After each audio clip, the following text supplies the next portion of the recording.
इत्तेफाक से सुनील अपना रेज्यूम लेकर उसी कंपनी में गया जिस कंपनी में सुनीता रिसेप्शन की पोस्ट पर थी। लेकिन उस दिन भी जब सुनील रेज्यूम लेकर काउंटर पर पहुंचा, तब तक सुनीता ऑफिस की कुछ फाइलें बॉस तक पहुंचाने चली गई थी। क्योंकि फाइलों का काम थोड़ा ज़्यादा था, इसलिए सुनीता अपने एक सहकर्मी को अपनी अनुपस्थिति में रिसेप्शन की जिम्मेदारी देकर चली गई थी। दूसरी तरफ जब सुनील कंपनी में आया तो रिसेप्शन पर सुनीता की जगह एक अन्य व्यक्ति बैठा हुआ था और सुनील उसी को अपना रेज्यूम देकर वहां से आ गया।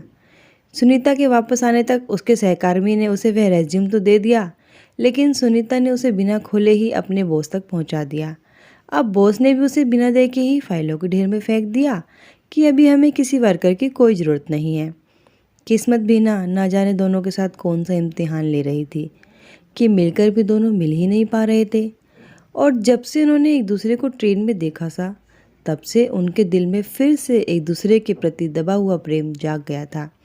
या कहें कि 3 सालों में उन्होंने एक दूसरे को जितना याद किया था और अपने आप को एक दूसरे को देखते ही पल भर में वह सब याद आने लगा था। इतने सालों बाद दोबारा मिलने पर अब वह एक दूसरे को खोना तो नहीं चाहते थे, लेकिन अगर उन्होंने ट्रेन में ही सच बता दिया होता कि उनकी शादी नहीं हुई है, तो शायद दोनों एक दूसरे से माफ़ी मांग लेते। लेकिन शायद दोबारा किस्मत हर किसी को मौका नहीं देती। एक बार फिर किस्मत ने उन दोनों को मिलने का मौका दिया। वरुण ने निम्मो को बताया कि आज शाम परम अपनी पत्नी मानसी और उसकी एक दोस्त के साथ हमारे घर पर खाने पर आ रहा है। हमारे बेटे के जन्म के समय वह वहाँ पर नहीं आ पाया था, इसलिए अब मिलने आ रहा है। दरअसल वरुण और परम बचपन के दोस्त थे और एक दूसरे की खुशी गम में एक दूसरे के साथ रहते थे। वरुण और परम अक्सर मिलते तो रहते थे, जिसके कारण निम्मो और मानसू की दोस्ती भी हो गई थी। निम्मो को जरा सा भी अनुमान नहीं था कि मानसी की वह दोस्त जिसे वह अपने साथ घर पर लेकर आ रही है सुनीता है। अरे वही सुनीता जो उसके भाई को छोड़कर चली गई थी। निम्मो की शादी सुनील और सुनीता के तलाक के बाद हुई थी, इसलिए उन्होंने अपने भाई की तन्हाई को करीब से देखा था और शायद इसलिए वह सुनीता को ही अपनी भाई की हालत का जिम्मेदार भी समझती थी और उससे नफरत भी करने लगी थी।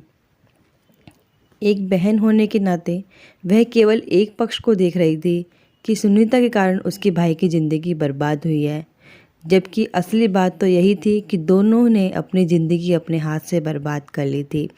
घर में मेहमान आने वाले थे, इसीलिए निम्मो सुबह से तैयारी में लगी थी और इसी काम के चक्कर में सुनील को बार बार बाजार से सामान लाने भी भेज रही थी।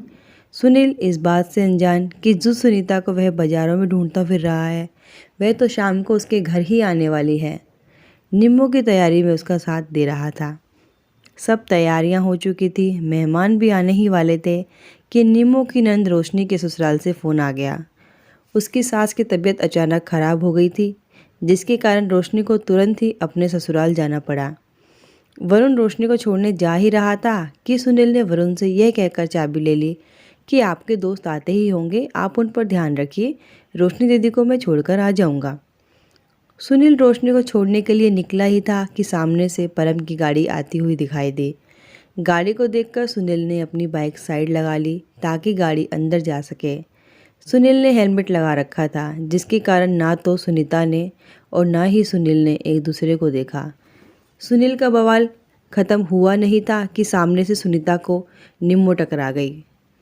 जहां निम्मो मुस्कुराकर सबका अभिवादन कर रही थी, वहीं सुनीता को देखते ही उसके चेहरे के भाव बदल गए। उसने किसी के सामने जाहिर तो नहीं किया कि वह सुनीता को जानती है, लेकिन सुनीता के प्रति उसके व्यवहार में रूखापन साफ झलक रहा था।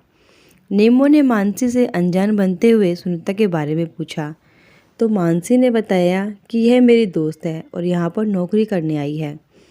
अच्छा, तो फिर तो 70-80 हज़ार कमाई लेती होगी, शक्ल से लगती भी पढ़ी लिखी है। वैसे सुनीता, तुम्हारे पति क्या काम करते हैं? निम्मो ने सबको जानते हुए भी तीखा सवाल सुनीता से किया, लेकिन सुनीता के जवाब देने से पहले ही मानसी ने यह कहते हुए, छोड़ो ना, कितने दिनों बाद तो मिले हैं, कहाँ फिजूल की बातों में लग गई, बात को संभाल लिया।